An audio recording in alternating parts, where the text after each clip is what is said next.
ليه بنقص الشعر حسب مراحل تكوين القمر؟ السؤال ده جالي كتير وحابة أوضحه.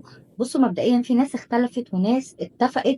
أنا شخصيا ماشية على الموضوع ده بقالي 3 سنين، فارق جدا في طول وصحة وكثافة الشعر.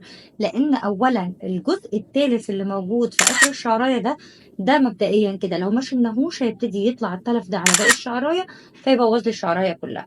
طيب، غير كده كمان ان الجزء التالف ده بيسحب من الغذاء الاساسي للشعر، فبيروح الغذا لجزء أصلًا ميت وما بيخلّيش الجزء السليم يستفيد منه. أمّا بقى بالنسبة للناس اللي مختلفة على موضوع مراحل تكوين القمر وإحنا بنقص حسب كل مرحلة، فخلّيني أقول لكم بمنتهى البساطة كده راجعوا النظرية بتاعة المَد والجزر.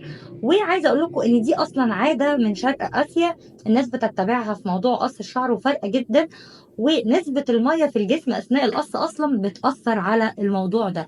أنا كاتبة كل حاجة بتrelate للموضوع ده في post أنا مثبّتاه في الhighlights بتاعة الإنستا، وهتلاقوها كمان في البوست اللي أنا نزلت فيه الكالندر بتاعة قص الشعر على مدار سنة 2024. إحنا بنقص في بداية ميلاد قمر جديد مثلا على الهدف بتاع الإصلاح والتجديد، وبنقص مثلا في مرحلة لما القمر يوصل بدر على مرحلة الكثافة. كده اللي إحنا متفقين عليه إن إحنا لازم نشيل الجزء التالف ده من الشعر علشان خاطر ما يبوظلناش باقي الشعر. لو حبيت تعرفوا ديتيلز أكتر عن الموضوع اكتبولي وأنا هكلمكم عنه بالتفصيل.